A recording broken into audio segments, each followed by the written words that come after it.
উপদেষ্টা পরিষদের নতুন পে কমিশন গঠন, দলীয় প্রতীক ছাড়াই স্থানীয় নির্বাচন, মাইলস্টোনের নিহত 2 শিক্ষককে রাষ্ট্রীয় সম্মাননার সিদ্ধান্ত।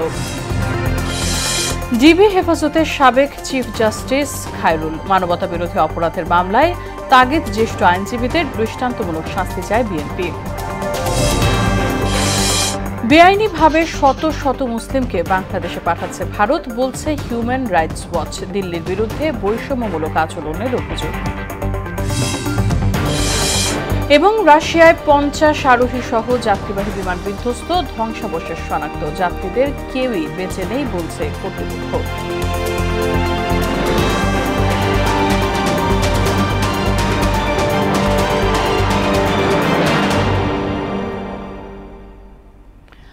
আসসালামু আলাইকুম, সবাইকে স্বাগত মোহনা সংবাদে। শুনছিলেন শিরোনাম, পুরো সংবাদের সঙ্গে আছে রাশিদা সুলতানা রিঙ্কু। মাইলস্টোন ট্র্যাজেডিতে নিহত 2 শিক্ষককে রাষ্ট্রীয় সম্মাননা জানানোর সিদ্ধান্ত নিয়েছে সরকার। উপদেষ্টা পরিষদের বৈঠকে এই সিদ্ধান্ত নেওয়া হয়। এছাড়া সাবেক অর্থ সচিব জাকির হোসেনকে প্রধান করে সরকারি কর্মচারীদের জন্য পে কমিশন গঠন করেছে সরকার। আগামী 6 মাসের মধ্যে প্রতিবেদন দেবে কমিটি। স্থানীয় সরকার নির্বাচনে দলীয় প্রতীক না রাখারও সিদ্ধান্ত হয়েছে জাতীয় পরিষদের বৈঠকে। আরও জানাচ্ছেন উষা ফেরদৌস।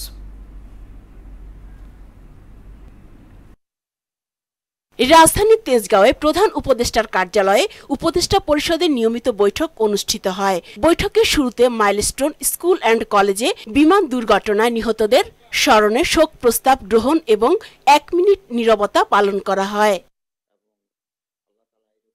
পরে ফরেন সার্ভিস একাডেমিতে সংবাদ সম্মেলনে মাইলস্টোন ট্র্যাজেডিতে নিহত 2 শিক্ষককে রাষ্ট্রীয় সম্মাননা জানানোর সিদ্ধান্তের কথা জানান আইন উপদেষ্টা। এ বিষয়ে দ্রুত বিস্তারিত জানানো হবে বলে জানান তিনি। সকল ধর্মীয় প্রতিষ্ঠানে আগামীকাল দোয়া পড়া হবে। তার যে সিদ্ধান্তটা নিয়েছি আমরা, সেটা হচ্ছে আপনারা জানেন যে এই মর্মান্তিক বিমান দুর্ঘটনাকালে 2 শিক্ষিকা তারা অসামান্য আত্মত্যাগের পরিচয় দিয়ে স্কুলের সন্তানদেরকে রক্ষা করার চেষ্টা করেছেন। ওনাদেরকে উপযুক্ত রাষ্ট্রীয় সম্মাননা প্রদান করা হবে। এক্স্যাক্টলি কি করা হবে সেটা আমরা খুব দ্রুত সিদ্ধান্ত নেব। উপদেষ্টা পরিষদের বৈঠকে স্থানীয় সরকার বিভাগের উত্থাপিত 4টি আইনের সংশোধনী অনুমোদন করা হয়েছে। উপদেষ্টা আসিফ মাহমুদ জানান, এর ফলে স্থানীয় সরকার নির্বাচনে আর দলীয় প্রতীক থাকছে না। এই ধারাগুলোর মাধ্যমে দলীয় প্রতীকে নির্বাচনের সিদ্ধান্ত হয়েছিল। সেই ধারাগুলো আজকে বিলুপ্ত করার প্রস্তাব উত্থাপন করা হয়েছিল এবং সেটা উপদেষ্টা পরিষদে অনুমোদন করা হয়েছে। ফলে দলীয় প্রতীকে স্থানীয় সরকার নির্বাচনে অংশগ্রহণ করার আর কোনো সুযোগ নেই। এখন থেকে ইন্ডিভিজুয়াল প্রতীকে স্থানীয় সরকার নির্বাচনগুলো হবে এবং প্রত্যেকটি ক্ষেত্রেই হবে। এছাড়া দ্রব্যমূল্যের ঊর্ধ্বগতি বিবেচনায় সরকারি চাকরিজীবীদের জন্য নতুন পে কমিশন গঠন করা হয়েছে বলে জানান প্রধান উপদেষ্টার প্রেস সচিব। বেতনের যে অ্যাডজাস্টমেন্ট সেটা এখনো ঠিকমতো হয়নি। সেই জন্য এই গভর্নমেন্ট মনে করেছে যে একটা পে স্কেল হওয়া উচিত এবং এই পে স্কেলটা নেতৃত্ব করবেন ডক্টর জাকির আহমেদ খান। উনি ফরমার ফিনান্স সেক্রেটারি ছিলেন আর এদের 6 মাস ইনাদের কর্ম সময়। গোপালগঞ্জে নাশকতার বিষয়ে একজন সাবেক বিচারপতির নেতৃত্বে 6 সদস্যের কমিশন গঠন করা হয়েছে বলেও জানান প্রেস সচিব। গত সরকারের সময়ে উষা ফেরদৌস, মোহনা সংবাদ, ঢাকা। গত মাসে চিকিৎসাধীন আরেক শিক্ষার্থীর মৃত্যুতে মাইলস্টোন ট্র্যাজেডিতে 33 জনে উন্নীত হয়েছে প্রাণহানি। এদিকে 2 দাবিদার হওয়ায় মাইলস্টোনের 3য় শ্রেণীর শিক্ষার্থী রাইসা মনির মরদেহ হস্তান্তর করা সম্ভব হয়নি। ফলে চূড়ান্ত সিদ্ধান্ত হবে ডিএনএ পরীক্ষায়। ওইদিকে দুর্ঘটনায় নিহত উমায়ের, বাপ্পি ও আরিয়ান সহ মাইলস্টোন ট্র্যাজেডিতে ক্ষতিগ্রস্ত পরিবারের পাশে থাকার আশ্বাস দিয়েছেন বিএনপি মহাসচিব মির্জা ফখরুল ইসলাম আলমগীর। হুমায়ুন কবিরের রিপোর্ট। রাইসা মনি 3য় শ্রেণীর শিক্ষার্থী।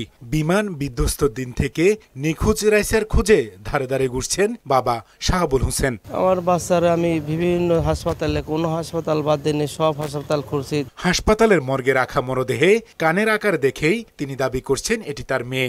দাবি করেন ডিএনএ টেস্টের। অন্যদিকে স্কুলের নিখোঁজ তালিকাতেও রয়েছে রাইসা মনির নাম। লাশের দাবি করছেন আরেক অভিভাবক। কালকে যাওয়ার পরে বলতেছে যে আরেকজন আংশিক দাবি করছে তাদের হতে পারে, তারাও ডিএনএ টেস্ট দিছে। এখন কে দিছে আমি তার সাথে একটু সাক্ষাৎ করতে বলে আমার মনটা ভালো লাগতো যে আমার বাচ্চার মতো বাচ্চা হয় না।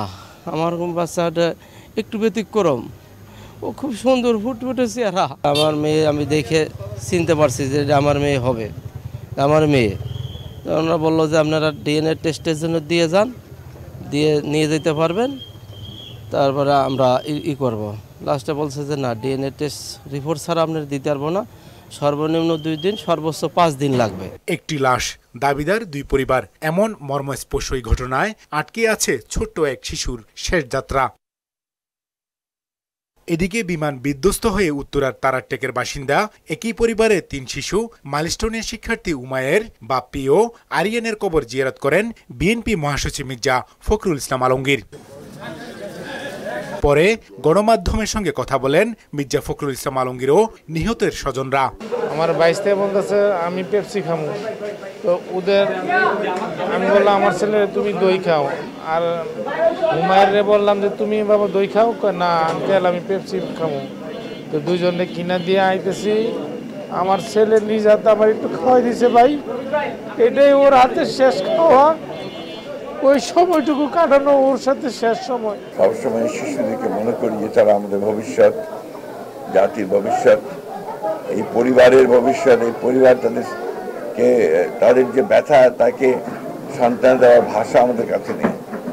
আমরা শুধু তাদেরকে এটুকু জানাতে এসেছি যে আমরা আপনাদের এই কষ্টের সঙ্গে আমরা আছি। এদিকে বিমান দুর্ঘটনায় মাহতাবউদ্দিন ভূঁইয়া নামে 13 বছরের বয়সী এক শিক্ষার্থী জাতীয় বার্ন ইনস্টিটিউটে চিকিৎসাধীন অবস্থা মারা গেছে। এতে 33 জনে উন্নীত হল প্রাণহানি। হুমায়ুন কবির, মোহনা সংবাদ, ঢাকা। উত্তরার মাইলস্টোন স্কুল অ্যান্ড কলেজে বিমান দুর্ঘটনায় দগ্ধদের স্বাস্থ্যগত পরিস্থিতি পর্যবেক্ষণে জাতীয় বার্ন ও প্লাস্টিক সার্জারি ইনস্টিটিউটে অবস্থান করছেন সিঙ্গাপুর থেকে আসা 7 সদস্যের একটি বিশেষজ্ঞ দল। এর আগে সকালে ভারতের 4 সদস্যের একটি দল বার্ন ইউনিট পরিদর্শন করে রোগীদের খোঁজখবর নেন, আর সন্ধ্যায় চীন থেকে আসা 7 সদস্যের আরেকটি বিশেষজ্ঞ টিম বার্ন ইউনিটে আসবে। এ পর্যন্ত বিশেষায়িত এই হাসপাতালে চিকিৎসাধীন 45 রোগী। এদের মধ্যে 8 জনের অবস্থাই আশঙ্কাজনক, তবে 23 জন ঝুঁকিমুক্ত থাকলেও 13 জনের অবস্থা গুরুতর। ভর্তি রোগীদের মধ্যে 2 জন ছাড়া বাকিরা সবাই মাইলস্টোনের শিক্ষার্থী।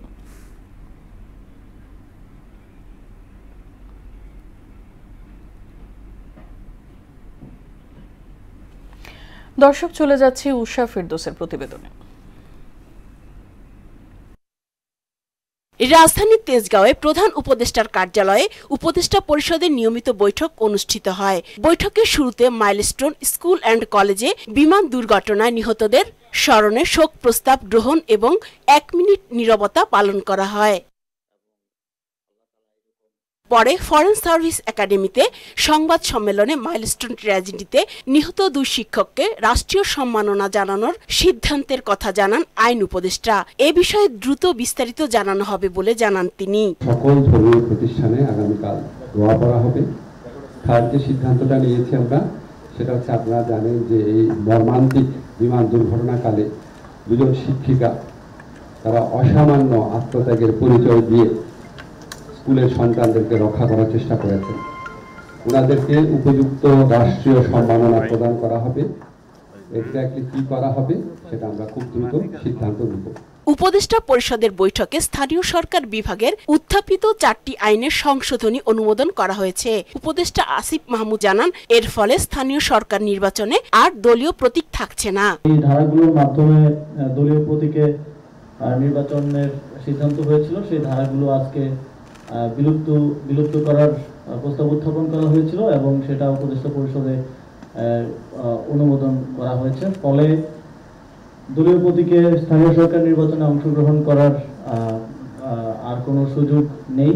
এখন থেকে ইন্ডিভিজুয়াল প্রতীকে স্থানীয় সরকার নির্বাচনগুলো হবে এবং প্রত্যেকটি ক্ষেত্রেই হবে। এছাড়া দ্রব্যমূল্যের ঊর্ধ্বগতি বিবেচনায় সরকারি চাকরিজীবীদের জন্য নতুন পে কমিশন গঠন করা হয়েছে বলে জানান প্রধান উপদেষ্টার প্রেস সচিব। বেতনের যে অ্যাডজাস্টমেন্ট সেটা এখনো ঠিক মতো হয়নি, সেই জন্য এই গভর্নমেন্ট মনে করেছে যে একটা পে স্কেল হওয়া উচিত এবং এই পে স্কেলটা নেতৃত্ব করবেন ডক্টর জাকির আহমেদ খান। উনি ফর্মার ফিনান্স সেক্রেটারি ছিলেন, আর এদের 6 মাস ইনাদের কর্ম সময়।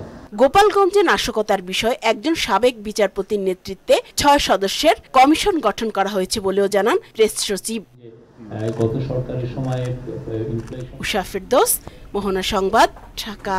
গত মাসে গ্রেফতারের পর ডিবি হেফাজতে রাখা হয়েছে সাবেক প্রধান বিচারপতি ABM খায়রুল হককে। সকালে রাজধানীর ধানমন্ডি থেকে গ্রেফতার করা হয় তাকে। খায়রুল হকের বিরুদ্ধে মানবতা বিরোধী অপরাধের মামলা হওয়া উচিত বলে মনে করছেন জ্যেষ্ঠ আইনজীবীরা। তার রায়ে দেশে রাজনৈতিক সংকট তৈরি হয়েছে মন্তব্য করে দৃষ্টান্তমূলক শাস্তির দাবি করেছেন বিএনপি মহাসচিব। আরও জানাচ্ছেন কাজী পাপ্পু। বৃহস্পতিবার সকালে রাজধানীর ধানমন্ডি থেকে গ্রেপ্তার করা হয় সাবেক প্রধান বিচারপতি ABM খায়রুল হককে। পরে নেওয়া হয় ডিবি হেফাজতে। তার বিরুদ্ধে জাল জালিয়াতি করে রায় দেয়া এবং রাষ্ট্রদ্রোহের অভিযোগে রাজধানীর যাত্রাবাড়ি ও নারায়ণগঞ্জে মোট 3টি মামলা রয়েছে। সুপ্রিম কোর্টের সিনিয়র আইনজীবীরা বলছেন খায়রুল হকের রায় ফ্যাসিস্ট শাসনকে দীর্ঘায়িত করে। কর্মকাণ্ডের জন্যই তো আজকে বাংলাদেশের মানবতা বিরোধী অপরাধ হয়েছিল। অবশ্যই সে দায়ী হবে, মানবতা বিরোধী অপরাধের দায়ী হবে। পাশাপাশি হত্যা এবং সবগুলোর মধ্যে আমি মনে করি তার সংশ্লিষ্টতা আছে এবং তার সহযোগিতা আছে। খায়রুল হক দেশেই আছে, তাকে গ্রেপ্তার করেন, কিন্তু সরকার গ্রেপ্তার করে নাই। এইটা আমাদের একটা ব্যথা আছে, সেই ব্যথাটাই আমরা প্রকাশ করছি। এই সময় গ্রেপ্তার করলেন, একটা ঘটনা ঘটলো, আবার খায়রুল হকের বিষয় আনলেন, তারপরেও আমরা খুশি। খায়রুল হক তত্ত্বাবধায়ক সরকার ব্যবস্থা বাতিল করে যে রায় দিয়েছিলেন তা বিচার বিভাগের জন্য লজ্জার বলে মন্তব্য করেন আইনজীবীরা। গণতন্ত্র হত্যা এবং শেখ হাসিনাকে ফ্যাসিস্ট এবং একনায়ক করার প্রধান আর্কিটেক্ট হচ্ছে খায়রুল হক। আমি সন্তুষ্ট বলছি না, আশান্বিত। সন্তুষ্ট বলছি না এই কারণেই, তখনই সন্তুষ্ট হব যখন খায়রুল হকের দৃষ্টান্তমূলক শাস্তি হবে। কোন রকমের অনুরাগ বা বিরাগের বশবর্তী হয়ে কোনো সিদ্ধান্ত গ্রহণ করবেন না, আইন অনুযায়ী সিদ্ধান্ত গ্রহণ করবেন। কিন্তু আপনারা দেখতে পাবেন এই বিচারপতি জনাব খায়রুল হক অনুরাগ বা বিরাগের বশবর্তী হয়ে তারা সিদ্ধান্ত নিয়েছেন কেয়ারটেকার গভর্নমেন্ট থেকে। এদিকে খায়রুল হককে গ্রেফতার করায় অন্তর্বর্তী সরকারকে ধন্যবাদ জানিয়েছেন বিএনপি মহাসচিব মির্জা ফখরুল ইসলাম আলমগীর। গুলশানে সাংবাদিকদের কাছে এই প্রতিক্রিয়া জানান তিনি। এতদিন পরে তার বিরুদ্ধে যে ব্যবস্থা গ্রহণ করেছে সরকার, সেজন্য সরকারকে আন্তরিক ধন্যবাদ জানাচ্ছি এবং সঠিকভাবে তার তদন্ত হবে সব বিষয়গুলোর এবং তার সঠিকভাবে তার বিচার কার্য সম্পাদন হবে, সেটাই আমরা আশা করি। বিচার বিভাগের প্রতি মানুষের আস্থা তিনি নষ্ট করেছেন বলেও মন্তব্য করেন মির্জা ফখরুল। শুধুমাত্র তার রাজনৈতিক চিন্তা ভাবনা সেই কারণে, যেটা বাংলাদেশের সবচেয়ে বড় ক্ষতি করেছে বলে আমরা মনে করি। কাজী পাপ্পু, মোহনা সংবাদ, ঢাকা। ABM খায়রুল হক দেশের ইতিহাসের প্রথম প্রধান বিচারপতি যিনি বিতর্কিত ভূমিকার জন্য গ্রেফতার হয়েছেন। দায়িত্বে থাকাকালে যে কটি রায় ঘোষণা করে তিনি বিতর্কিত হন তার অন্যতম তত্ত্বাবধায়ক সরকার ব্যবস্থা বাতিল ও বিএনপি চেয়ারপারসন বেগম খালেদা জিয়াকে ক্যান্টনমেন্টের বাড়ি থেকে উচ্ছেদ। খায়রুল হকের আলোচিত সমালোচিত কিছু রায় ও কর্মকাণ্ডের ফিরিস্তি থাকছে এমআর আসাদের রিপোর্টে। দেশের বিচার বিভাগে আলোচিত সমালোচিত এই বিচারপতির কয়েকটি রায় চরম বিতর্ক সৃষ্টি করে। দায়িত্বে থাকার সময় ত্রাণ তহবিলের টাকা গ্রহণ করে নিজের চিকিৎসা করে সমালোচিত হন। অবসরে যাওয়ার আগে সংবিধানের 13শ সংশোধনী মামলায় তত্ত্বাবধায়ক সরকার ব্যবস্থা বাতিল করেন। এতে দেশে রাজনৈতিক সংঘাতের পথ উন্মুক্ত এবং ফ্যাসিস্ট আওয়ামী সরকারের ভোট ডাকাতির সুযোগ তৈরি করে দেয়া হয়। শহীদ রাষ্ট্রপতি জিয়াউর রহমান স্বাধীনতার ঘোষক নন বলেও রায় দেন তিনি। এছাড়াও আইন কমিশনের চেয়ারম্যান থাকাকালে গাড়ি চালককে বাধ্যতামূলক অবসরে পাঠান খায়রুল হক। সংবিধানের 13শ সংশোধনী বাতিলের রায় পরিবর্তন এবং জালিয়াতির অভিযোগে গত বছরের 18 আগস্ট তার বিরুদ্ধে মামলা করেন এক আইনজীবী। 28 আগস্ট দুর্নীতি ও রায় জালিয়াতির অভিযোগে তার বিরুদ্ধে আরেকটি মামলা করেন আরেক আইনজীবী। এছাড়া 25 আগস্ট একই বিষয়ে নারায়ণগঞ্জের ফতুল্লা থানায় আরেকটি মামলা হয়। এমআর আসাদ, মোহনা সংবাদ। ভোটকক্ষ থেকে সরাসরি সম্প্রচারে নিষেধাজ্ঞা রেখে গণমাধ্যম কর্মী নীতিমালা জারি করেছে নির্বাচন কমিশন। নির্বাচনী সংবাদ সংগ্রহে গণমাধ্যম কর্মী ও বিদেশি পর্যবেক্ষকদের জন্য দুটি আলাদা নীতিমালা জারি করা হয়েছে। বিদেশি পর্যবেক্ষকদের জন্য 3 দিনের সময় দিয়ে আবেদন আহ্বান করবে ইসি। স্থানীয় সরকার নির্বাচনে প্রযোজ্য হবে নতুন এই নীতিমালা। আরও জানাচ্ছেন এমআর আসাদ। দ্বাদশ জাতীয় সংসদ নির্বাচনে 2 শতাধিক বিদেশি পর্যবেক্ষক ও সাংবাদিককে ভোটের সংবাদ সংগ্রহের অনুমতি দেয় আউয়াল কমিশন। এর মধ্যে 127 জন পর্যবেক্ষক এবং 59 জন সংবাদকর্মী ছিলেন। 2024-এর নির্বাচনের মতো বিদেশি পর্যবেক্ষকদের ভূমিকা নিয়েও সে সময় প্রশ্ন উঠেছিল। চলতি মাসের 8 তারিখ প্রধান নির্বাচন কমিশনার AMM নাসির উদ্দিন জানান, বিগত 3টি বিতর্কিত নির্বাচনকে বৈধতা দেয়া পর্যবেক্ষকরা ত্রয়োদশ জাতীয় সংসদ নির্বাচনে সুযোগ পাবেন না। যে সমস্ত পর্যবেক্ষক গত 3টা নির্বাচনকে সার্টিফিকেট দিয়েছে যে খুব সুন্দর নির্বাচন হয়েছে, অ্যাকসেপ্টেবল ক্রেডিবল নির্বাচন হয়েছে, তো তাদেরকে কি আমাদের নেওয়া উচিত?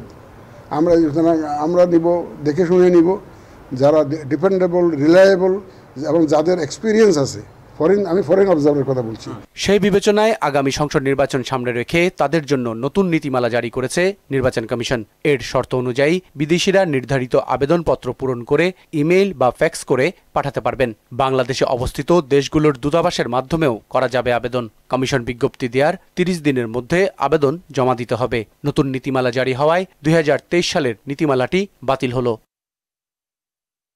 এদিকে সাংবাদিক ও গণমাধ্যম কর্মীদের জন্য জারি করা আলাদা নীতিমালায় ভোটকক্ষ থেকে সরাসরি সম্প্রচার ও সাক্ষাৎকার নেয়া এবং গোপন কক্ষের ছবি ধারণে বিধিনিষেধ রয়েছে। ভোট গণনার সময় ছবি নেওয়া গেলেও তা সরাসরি সম্প্রচার করা যাবে না। একসঙ্গে সর্বোচ্চ 2টি মিডিয়া ভোটকক্ষে প্রবেশ করতে পারবে। সময় মিলবে 10 মিনিট। সাংবাদিকরা মোটরসাইকেল ব্যবহারের অনুমতি পাচ্ছেন এবার। তাদের জন্য দেয়া হবে বিশেষ পাস, যানবাহনের জন্য স্টিকার। ত্রয়োদশ সংসদ নির্বাচনের জন্য এই নীতিমালা জারি করলেও স্থানীয় সরকার নির্বাচনেও এটি প্রযোজ্য হবে। MR আসাদ, মোহনা সংবাদ, ঢাকা। ভারত সরকার সাম্প্রতিক সময়ে শত শত বাঙালি মুসলিমকে বেআইনিভাবে বাংলাদেশে পাঠিয়ে দিয়েছে বলে অভিযোগ করেছে আন্তর্জাতিক মানবাধিকার সংস্থা হিউম্যান রাইটস ওয়াচ। এসব মানুষকে অবৈধ অনুপ্রবেশকারী আখ্যা দিয়ে যথাযথ আইনি প্রক্রিয়া অনুসরণ না করেই বাংলাদেশে পাঠানো হয়েছে বলে সংস্থাটির এক প্রতিবেদনে বলা হয়। কাজী শারিনের ডেস্ক রিপোর্ট। গত এপ্রিল মাসে জম্মু ও কাশ্মীরে একদল পর্যটকের ওপর হামলার পর মুসলিমদের বিরুদ্ধে হয়রানি শুরু করে ভারতীয় আইন শৃঙ্খলা বাহিনী। প্রতিহিংসা চরিতার্থ করতে গত 7 মে থেকে 15 জুন পর্যন্ত অন্তত 1,500 মুসলিম নারী, পুরুষ ও শিশুকে বাংলাদেশে পুশিন করে বিএসএফ। বর্ডার গার্ড বাংলাদেশ বিজিবির তথ্যমতে এর মধ্যে অন্তত 100 জন রোহিঙ্গা শরণার্থী। নিউ ইয়র্ক ভিত্তিক আন্তর্জাতিক মানবাধিকার সংস্থা হিউম্যান রাইটস ওয়াচ বুধবার এক প্রতিবেদনে জানায়, 2025 সালের মে মাস থেকে এ বিতরণ প্রক্রিয়া আরও জোরদার করেছে দিল্লি। সংস্থাটি বলছে, শাসক দল বিজেপি নির্বিচারে বাঙালি মুসলিমদের ভারত থেকে বিতাড়িত করতে বৈষম্যের আগুনে ঘি ঢালছে। অনেক ক্ষেত্রে প্রকৃত ভারতীয় নাগরিকরাও এ প্রতিহিংসার শিকার হচ্ছে। গত জুন মাসে 9টি ঘটনার ভুক্তভোগী ও পরিবারের 18 সদস্যের সাক্ষাৎকার নেয় হিউম্যান রাইটস ওয়াচ। এর মধ্যে ভারতীয় নাগরিকও আছেন যাদের প্রথমে পুশিন করা হয়, পরে তাদের পুশব্যাক করে বাংলাদেশ। এ বিষয়ে দিল্লিকে দেয়া ঢাকার চিঠির কোনো সাড়া মেলেনি। প্রতিবেদনে বলা হয়, বিজেপি শাসিত রাজ্য আসাম, উত্তরপ্রদেশ, মহারাষ্ট্র, গুজরাট, ওড়িশা ও রাজস্থান থেকে মুসলিম অভিবাসী শ্রমিকদের আটক করে বিএসএফ এর হাতে তুলে দেয়া হচ্ছে। অনেক ক্ষেত্রে আটক ব্যক্তিদের মারধর ও অস্ত্রের ভয় দেখিয়ে পুশিনে বাধ্য করছে বিএসএফ। এছাড়া গত মে মাসে শখানেক রোহিঙ্গা শরণার্থীকে আসাম থেকে বাংলাদেশে পাঠিয়ে দেয়া হয়। জাতিসংঘের উদ্ধৃতি দিয়ে হিউম্যান রাইটস ওয়াচ জানায়, এর বাইরে আরও 40 রোহিঙ্গাকে সাগরে পাঠিয়ে দেয় ভারত এবং তাদের মিয়ানমারের উপকূলে সাঁতরে যেতে বাধ্য করে। এ ঘটনাকে মানবতার চরম লঙ্ঘন আখ্যা দিয়েছেন জাতিসংঘের মিয়ানমার বিষয়ক বিশেষ দূত টম অ্যান্ড্রুস। কাজী শাহরিন, মোহনা সংবাদ। শুধু ঢাকায় নয়, সারা দেশে সমানভাবে উন্নয়ন করার দাবি জানালেন এনসিপির আহ্বায়ক নাহিদ ইসলাম। দুপুরে ব্রাহ্মণবাড়িয়া শহরের পৌর মুক্ত মঞ্চে পথসভায় এই দাবি জানান তিনি। নাহিদ বলেন, ব্রাহ্মণবাড়িয়ার মানুষ ফ্যাসিবাদ বিরোধী সংগ্রামে অগ্রণী ভূমিকা পালন করেছে। ব্রাহ্মণবাড়িয়ার গ্যাসের মাধ্যমে ঢাকায় ময়মনসিংহ সহ বিভিন্ন জেলায় গ্যাসের চাহিদা পূরণ করলেও আওয়ামী লীগের চক্ষুশূল থাকায় ব্রাহ্মণবাড়িয়াকে সব উন্নয়ন থেকে বঞ্চিত রাখা হয়েছিল। আমরা মনে করি উন্নয়ন মানে শুধু ঢাকার উন্নয়ন নয়, বাংলাদেশের প্রত্যেকটি জেলার উন্নয়নের সুষম বন্টন হতে হবে। ব্রাহ্মণবাড়িয়া ফ্যাসিবাদের বিরুদ্ধে, আওয়ামী লীগের বিরুদ্ধে সবসময় লড়াই করেছিল বলে উন্নয়ন থেকে বঞ্চিত করে রাখা হয়েছিল। আওয়ামী লীগের রক্তচক্ষুকে চক্ষুশূলে পরিণত হয়েছিল ব্রাহ্মণবাড়িয়া। কেন ব্রাহ্মণবাড়িয়া থেকে বারবার আন্দোলন তৈরি হয়? ফলে ব্রাহ্মণবাড়িয়ার রাস্তাঘাট, শিক্ষা, স্বাস্থ্য থেকে সবকিছু উন্নয়ন থেকে ব্রাহ্মণবাড়িয়াকে বঞ্চিত করে রাখা হয়েছিল। আন্তর্জাতিক প্রসঙ্গ। রাশিয়ায় 50 আরোহী নিয়ে একটি যাত্রীবাহী বিমান বিধ্বস্ত হয়েছে। দেশটির আমুর অঞ্চলে ওই বিমানের ধ্বংসাবশেষ শনাক্ত করেছে জরুরি ব্যবস্থাপনা কর্তৃপক্ষ। আরোহীদের কেউ বেঁচে নেই বলেও জানায় সংস্থাটি। বিমানটিতে 43 জন যাত্রী ও 6 জন ক্রু এবং পাইলট ছিলেন। ইশতিয়াক হোসেনের ডেস্ক রিপোর্ট। রাশিয়ার পূর্বাঞ্চলে অর্ধশত আরোহী নিয়ে N-24 নামের একটি উড়োজাহাজ বিধ্বস্ত হয়েছে। বিমানটি চীন সীমান্তবর্তী আমুর অঞ্চলের টিন্ডা শহরের দিকে যাচ্ছিল। এরই মধ্যে ওই এলাকায় উড়োজাহাজটির ধ্বংসাবশেষ পাওয়া গেছে বলে জানিয়েছে রুশ জরুরি ব্যবস্থাপনা মন্ত্রণালয়। এর আগে এয়ার ট্রাফিক কন্ট্রোলারদের সঙ্গে যোগাযোগ বিচ্ছিন্ন হয়ে গেলে বিমানটি রাডার থেকে অদৃশ্য হয়ে যায়। খারাপ আবহাওয়ার কারণে প্লেনটির এমন পরিণতি হয়েছে বলে ধারণা করছে কর্তৃপক্ষ। বিমানটির খোঁজে অংশ নেয় হেলিকপ্টার ও গ্রাউন্ড টিম। বহু সময় ধরে অনুসন্ধানের পর আগুনে পুড়ে যাওয়া ধ্বংসাবশেষ দেখতে পান হেলিকপ্টারের ক্রুরা।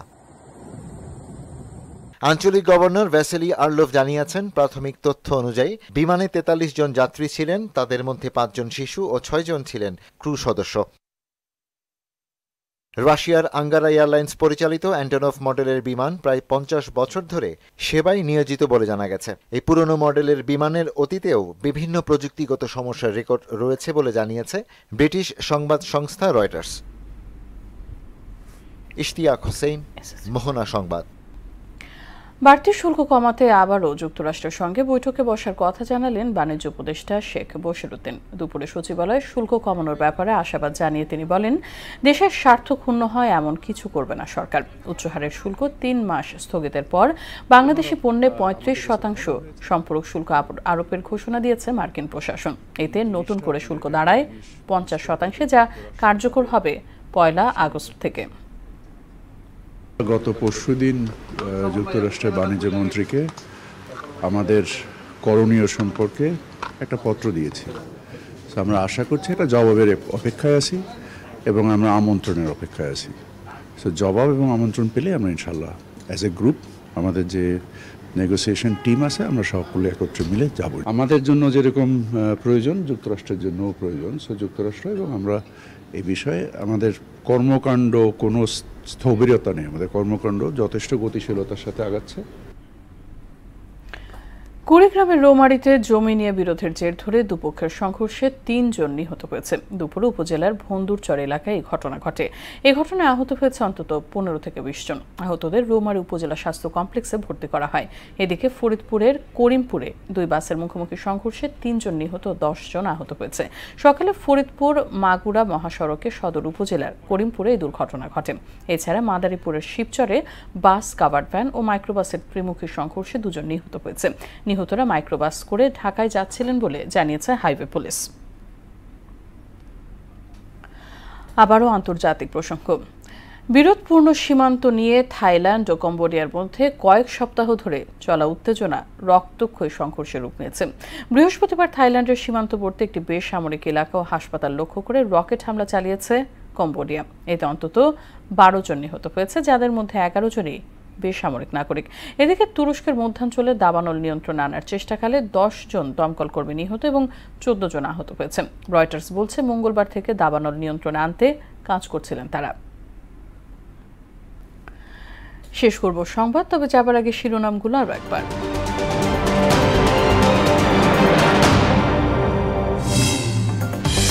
উপদেষ্টা পরিষদের নতুন পে কমিশন গঠন, দলীয় প্রতীক ছাড়াই স্থানীয় নির্বাচন, মাইলস্টোনে নিহত 2 শিক্ষককে রাষ্ট্রীয় সম্মাননার সিদ্ধান্ত। ডিবি হেফাজতে সাবেক চিফ জাস্টিস খায়রুল, মানবতা বিরোধী অপরাধের মামলার তাগিদ জ্যেষ্ঠ আইনজীবীদের, দৃষ্টান্তমূলক শাস্তি চায় বিএনপি। বেআইনিভাবে শত শত মুসলিমকে বাংলাদেশে পাঠাচ্ছে ভারত, বলছে হিউম্যান রাইটস ওয়াচ। দিল্লির বিরুদ্ধে বৈষম্যমূলক আচরণের অভিযোগ। এবং রাশিয়ায় 50 আরোহী সহ যাত্রীবাহী বিমান বিধ্বস্ত, ধ্বংসাবশেষ শনাক্ত, যাত্রীদের কেউই বেঁচে নেই বলছে কর্তৃপক্ষ।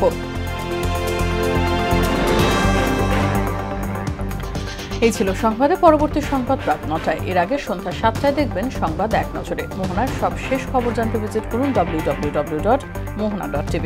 সংবাদ দেখতে পারেন ফেসবুক ও ইউটিউবেও। সঙ্গে থাকার জন্য ধন্যবাদ সবাইকে।